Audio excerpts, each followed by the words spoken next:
I'm Jabertha Atkinson, coming to you from the quiet hills of Manchester. As we continue to honor our heritage this month, I stand at the newly unveiled monument, marking 68 years since the tragic Kendal train crash. A moment in history where joy quickly turned into sorrow with almost 200 lives lost. Their memory still moves us today. Be sure to stay with us on this journey. We have much more in store for you right after the weekday news. Are you living on or in possession of family land? Do you want to sell or subdivide the property? Use eLand Jamaica to search for details on the property. You can complete a title search and verify the owner before you sell the property. If your name does not appear on the title, register the land or clarify the existing title in your name before you sell. A title is a notice to the world of your ownership of land. For more information, contact the National Land Agency at 876-750-5263 or 876-946-5263. The National Land Agency, one agency, one goal to serve you better.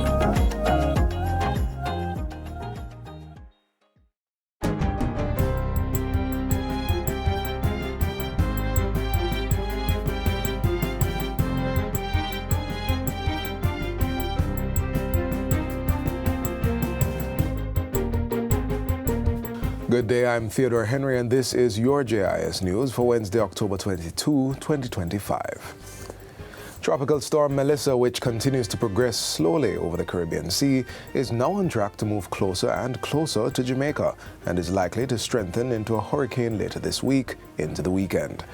Jamaica is currently under a tropical storm watch, and Principal Director of the Met Service, Evan Thompson, says the island should begin feeling effects as early as Thursday. So as the system continues to move closer to us, we do expect that gradually we will start to see the increase in rainfall occurring on Thursday. Late on Thursday, there is the possibility of sections of the country, primarily the area closest to the center of the system, starting to be impacted by some tropical storm conditions. During the passage of the storm, rainfall is likely to cover most of the island, with eastern parishes and southern sections of the country most at risk. On the chart that you're seeing now, it shows that the eastern end of the island could have up to anywhere between 8 and 12 inches of rainfall. Now that is significant rainfall, and that is the main thing that we need to be mindful of at this time. Mr. Thompson explains that if the system strengthens into a hurricane and even a major hurricane over the waters south of the island on the weekend, it will be some distance from us but could still see the country experiencing stronger winds at that time. The center of the storm is most likely to be off the south coast of the island, but he stresses that it is still early times and that could change. Emergency management teams under the coordination of the Office of Disaster Preparedness and Emergency Management (ODPEM) have been placed on full alert as the government prepares for Tropical Storm Melissa. In a statement to Parliament yesterday, Minister Matthew Samuda assured that the Met Service and ODPEM have been collaborating closely to ensure a smooth flow of information and preparatory activities. Relevant ministries and agencies of government have been advised to activate their preparedness protocols. It is important to note that Jamaica is coordinating with our foreign partners while monitoring the storm with its fully operational Doppler radar system. In the coming days, we will continue to prioritize public safety, accurate communication, and coordination among all government and community partners. Melissa is the 13th named storm of the season, but the first to form in the Caribbean Sea. Meanwhile, Minister of Local Government and Community Development, Desmond McKenzie, assures that the island-wide network of 881 shelters have been inspected and shelter managers are on standby should they become necessary. Minister McKenzie, who is currently overseas, gave the update via a Zoom call during a press briefing held at Jamaica House this morning. We have pre-positioned relief supplies in various sections of the island. We are also putting emergency equipments and teams in areas that we know are challenging areas. We do have a list of the areas that we need to pay attention to. He says Rocky Point in Clarendon, Taylorland in the eastern part of the island, Dehaney Park, New Haven and several other communities are areas of concern that will be closely monitored. Minister with responsibility for the Works portfolio, Robert Morgan, also gave an update on the work of the National Works Agency.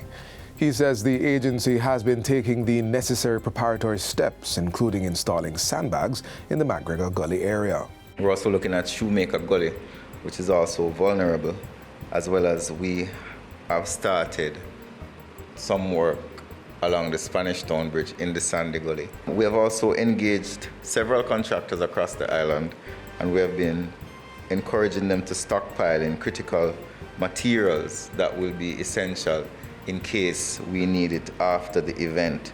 This includes river shingle, which is important to provide access to critical corridors which may be damaged or destroyed. And Minister Matthew Samuda advises that the National Water Commission has engaged all its emergency protocols for critical infrastructure. We're already monitoring our situations related to our hospitals and our infirmaries to make sure that they are served right throughout any storm if it does indeed hit us, and certainly in the immediate aftermath. As the island prepares for the storm, citizens are being urged to remain attentive to official advisories, avoid misinformation, and take all necessary precautions. And still on the storm preparation, the Rural Agricultural Development Authority, RADA, says it's no longer a drill. Farmers need to put the various safety mechanisms into action now to protect their farms and lives. Senior Plant Health and Food Safety Officer with RADA, Francine Webb, stresses that with the soil already saturated, the chances of flooding are higher. What can we do now with the time that we have is that we want to ensure that the drains and the trenches are cleared, because the expected increase in rainfall, the saturated soils means that the fields will be flooded quickly, and so you want to make sure that excess water runs freely through the field so that it doesn't stay and settle. Remove any debris, any tools or anything that can block this flow of water. Large overhanging trees should also be trimmed. Crops that are near maturity, especially vegetables, should be harvested and either taken to market now or stored away from possible impact by flood waters. So you want to store these in dry, raised areas, covered securely with tarpaulin so that these can be sent to market after the event has passed. For bananas and plantains specifically, Ms. Webb recommends propping up the plants as much as possible, as they are at heightened risk of toppling during the heavy winds and saturated soil. To prevent disease developing in the fields, farmers should prepare to apply fungicides once the event has passed. And we're talking about looking out for leaf spots, for mildews, all of these anthracnose, etc., that you're gonna anticipate. You want to now shift your rotation, your chemical rotation plan, your fungicide rotation plan to your systemic products, because you want a product that the plant will actually be able to take on the inside to give you greater levels of protection as well against the pressure from disease development. Fertilizers, pesticides, and seeds should be kept sealed properly in their original containers and stored off the ground so they don't come in contact with flood waters, and ensure your farm shed is waterproof. Greenhouse operators are urged to check the structures for any weak areas, remove the plastic sheeting to lower the likelihood of damage, and lay the plants flat and covered with plastic where possible to minimize loss. Tools and equipment should also be secured and moved to high, dry ground. Livestock farmers are encouraged to move their animals to higher ground before the flooding starts and ensure they have their ID tags or other markings so they can be identified after the event has passed. Further, RADA recommends having at least 3 to 5 days of dry feed and clean water available for the animals, stored in waterproof drums and bins raised off the floor. For small livestock, such as chickens and rabbits, these should be moved indoors, if at all possible, to increase their chance of survival. For further assistance and additional information, persons can visit the nearest RADA office in their parish or call 876-977-1158. In other news, the House of Representatives has approved the second supplementary estimates for the 2025-2026 fiscal year to ensure the budget reflects recent changes to cabinet portfolios. The first supplementary estimates was approved on July 1, moving the approved budgetary expenditure from $1.26 to $1.27 trillion. Leader of Government Business in the House, Floyd Green, tabled the second supplementary estimates on behalf of the Minister of Finance on Tuesday. He explained that the adjustments have no material impact on the fiscal budget, but is a legal requirement to ensure essential budgetary resources are approved by Parliament to support the operations of the ministries, departments and agencies, MDAs, as they now exist. As a result of the recent adjustment to the assignment of subjects and departments, agencies, and other public bodies following the September 2025 general elections, the Financial Administration and Audit Act, financial institutions require that a supplementary budget be prepared to address the budgetary allocations in respect of the changed entities during a fiscal year. As a result, ministries, departments, and agencies from which subjects have been removed will see a reduction in their approved budgets, while the amounts reduced are reflected as increases in the new MDAs to which the subjects have been assigned. For example, the science portfolio has been moved to the Office of the Prime Minister, under which the National Identification and Registration Authority, NIRA, is also now contained. E-Learning Jamaica and the Tablets in Schools program, once under MSET, are now within the Ministry of Education, Skills, Youth and Information. And the new Ministry of Water, Environment and Climate Change, which includes responsibility for weather services and oversight of the Forestry Department, has been established in the estimates. Minister Green also tabled the first supplementary for the Jamaica Public Body's estimates of revenue and expenditure, which was also approved. It reflects the reassignment of the NWC to the new Water Ministry and the Broadcasting Commission of Jamaica to the Ministry of Education, Skills, Youth and Information. And finally, also coming out of Parliament, the Jamaican government is again calling for the removal of the decades-long United States economic, commercial and financial embargo against Cuba, challenging its morality, legality and desirability. Minister of State for Foreign Affairs and Foreign Trade, Alanda Terrelong, moved a motion in the House of Representatives on Tuesday addressing the matter. The embargo has exacerbated the current and long-standing challenges being faced by the country and has had far-reaching implications that disproportionately affects the Cuban people and economy, negatively impacting aspects of their lives, including access to essential goods and services. It is morally indefensible to impose such suffering on innocent civilians in efforts to isolate and weaken the Cuban government. Stressing that it's important for all members of the United Nations to adhere to the UN Charter and international law, including humanitarian law, Minister Terrelong also voiced Jamaica's support for Cuba's removal from the U.S. list of countries considered a state sponsor of terrorism.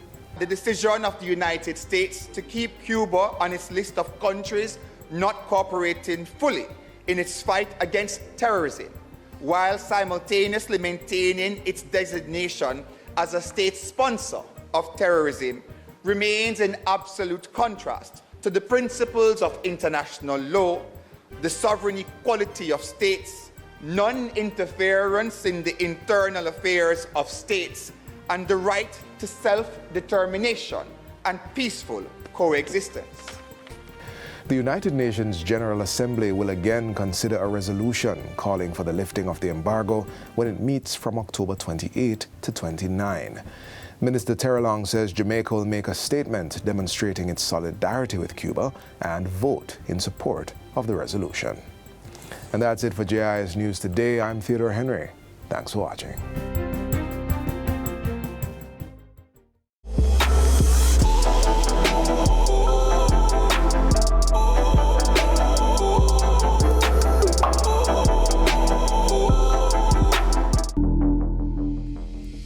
Hurricanes can be dangerous, catastrophic events, but we can lessen the damage if we are prepared.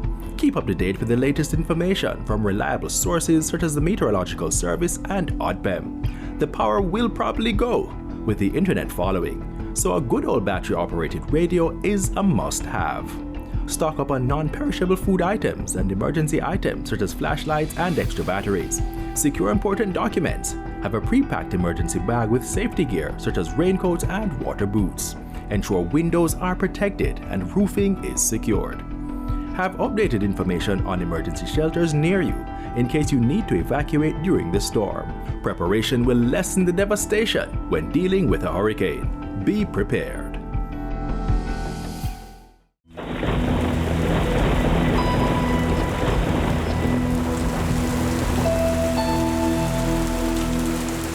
Every month of the year, there has been in our history some incidents of flooding that has taken place in some aspect of the country. And that is something that we have to take note of. Apart from monitoring and giving the forecast, we are also responsible for warnings. And so there are some warnings that we want you to take special heed to if you consider yourself to be vulnerable in any situation. When we speak about a flash flood watch, it means that there is a feature, some kind of weather system that is going to produce enough rainfall that makes it possible for you to get flooding. So it means start to watch because the water levels are going to be increasing and there is the possibility of the flooding.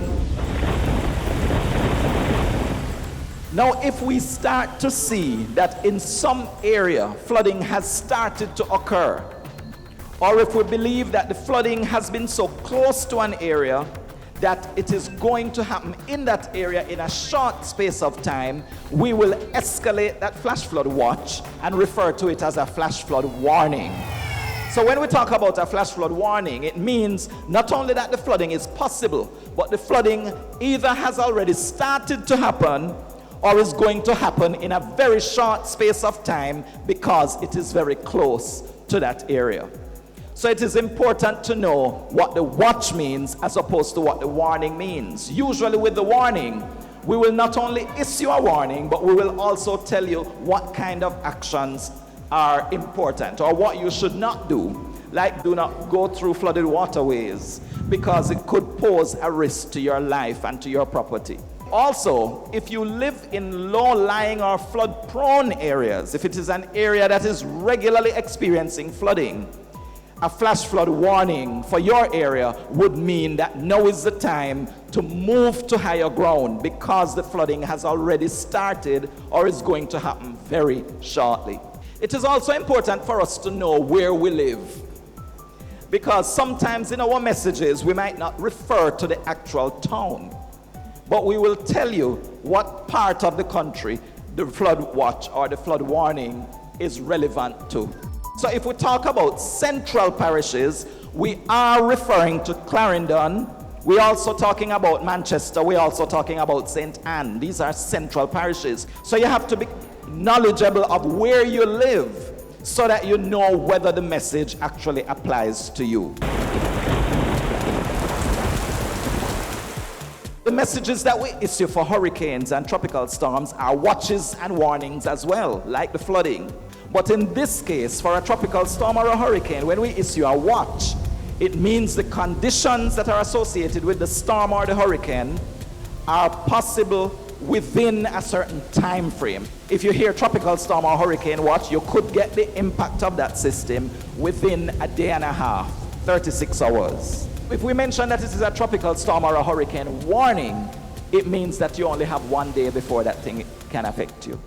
So we are moving to how quickly you need to make sure that you are prepared by naming it a watch or a warning.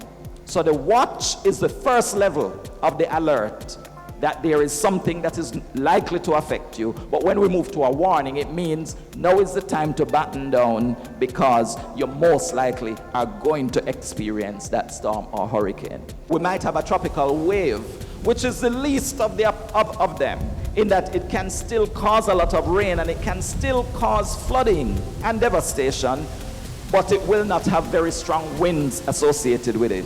But then there is the tropical depression that is a little stronger because now you have winds that are moving with it, gusty winds, and it also has a lot of rainfall. Then you have tropical storms, which is a more severe kind of tropical depression because the winds are even stronger. And then if it gets even stronger, it could become a hurricane. So it's important that you have your radio and that your radio is battery controlled, not dependent on electricity, so that you can hear the warning messages that come from the meteorological service. Also bear in mind that if you dial 116, you will be able to hear the latest message coming out of the meteorological service related to any warnings. We cannot stop paying attention. We cannot let down our guard. You have to prepare yourself and stay prepared until we are out of the threat.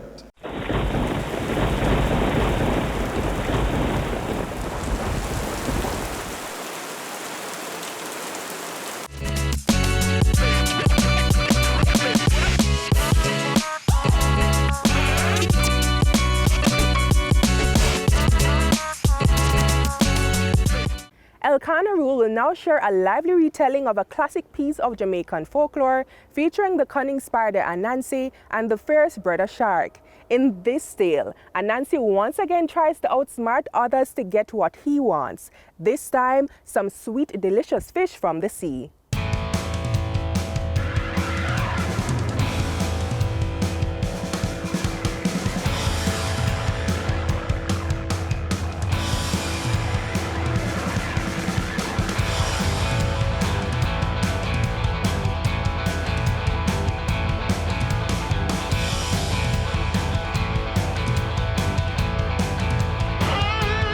Yes, this story is about Brother Anansi and Brother Shark. Brother Anansi and Brother Shark lived out in the countryside. They had a two-bedroom house. Brother Anansi lived in one room and Brother Shark lived in another room. There was no door between, so each came out through his own door. Brother Shark was a big man with a very big appetite. Those were the days when Shark lived on dry land. So he had to cultivate a big cornfield to satisfy his appetite. But somebody was stealing his corn and he did not know who. Each day he would come home from the cornfield and complain to Anansi, "Anansi, somebody is stealing my corn." And Anansi would say, "Well, that thief is really wicked. You know what happened? You and I are going to go in the cornfield some nights and watch and see if we can catch a thief." So they went and they stayed until near morning. Brother Anansi would say, Brother Shark, well, the thief is not coming. We might as well go home. And Brother Shark went in his room. Anansi went in his. Anansi slammed his door, bow, to let Brother Shark know that he had gone in. And then he timely opened it, took his bag, went to the cornfield and filled it with corn. Then by the following morning, when Brother Shark went back, more corn would be gone. Somebody, Brother Tumbletoad, told Brother Shark that it was Anansi stealing his corn, but he did not believe. Well, he finally was contemplating that it might have been true. But he said, "Anansi, I believe that you're stealing my corn." Anansi said, "No, if you think I'm stealing your corn, call me the whole night tonight, and I will say, pow." What Anansi did is set up a calabash filled with water and put a banana leaf underneath. So with a little tiny hole in the bottom, each time one drop went on the banana leaf and said, pow, it would seem as if Anansi was there saying pow, but it was actually the water dropping on the leaf. You can start calling me now," he said to Brother Shark. Brother Shark said, "Anansi." The water said, "Pow." "Anansi, pow." And for the whole night, the water kept on dripping. The following morning, he said, "Anansi, I'm satisfied that it's not you stealing my corn." So they set a trap and caught Anansi in it, tied him up on a post, and took him to a place to be punished. The punishment was to be done by Brother Fire God. On his way to the place to be punished, they pulled him by a rope. And there he saw Brother Duck on the road. Brother Duck looked at him Brother Duck started laughing. He laughed until all the teeth fell from his mouth.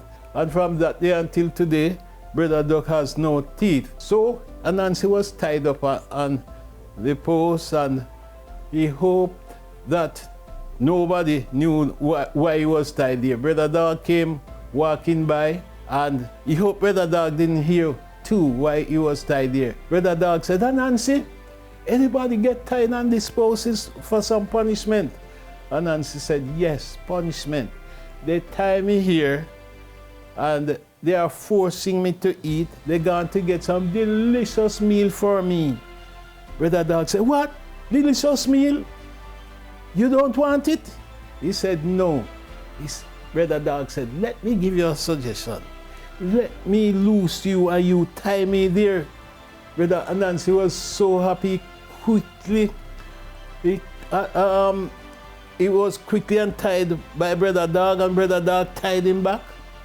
And then Anansi ran away. Brother Fire God came with his stick and was about to push it down Brother Dog's throat. Brother Dog said, it's not me you left here. Brother Fire God said, well, I left a man tied on this post and I come back and see a man. So I badly want that money. So I'm going to push the rod down. He struck the rod at Brother Dog. Brother Dog muscled up and burst the rope and ran away. But before he did that, a little part of the hot rod caught him on the mouth. And then he was a good singer before. He found that he could not sing again. So he started saying, but how did this thing happen to me? How? That's why Brother Dog barks like that today. Now this story teaches that sometimes when people are making an offer to you, if the offer sounds too good, you should investigate it. And that will come up in the world as long as we all live. We should investigate what people are presenting to us.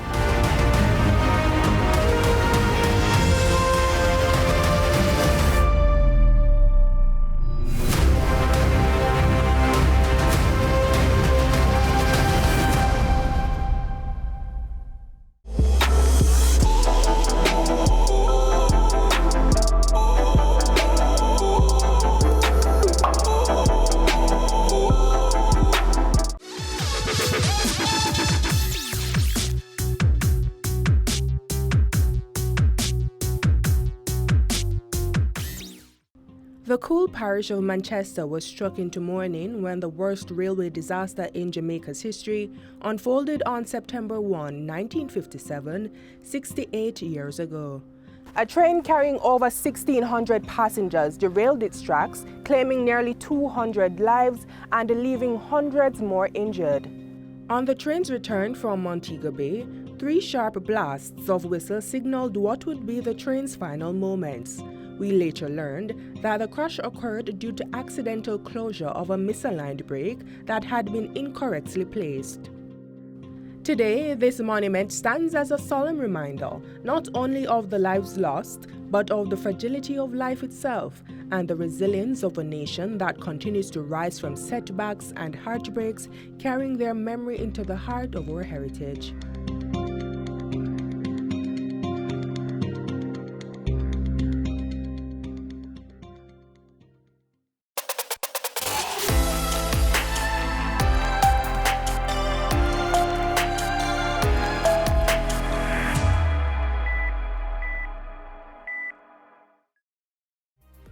We're at the end of today's show, but please join us again tomorrow for another lineup geared towards providing you with information on government's policies and initiatives for building a better Jamaica.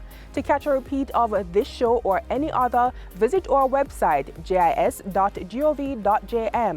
On behalf of our production team, I'm Jabertha Atkinson, signing out from the monument of the Kendal train crash. Take care.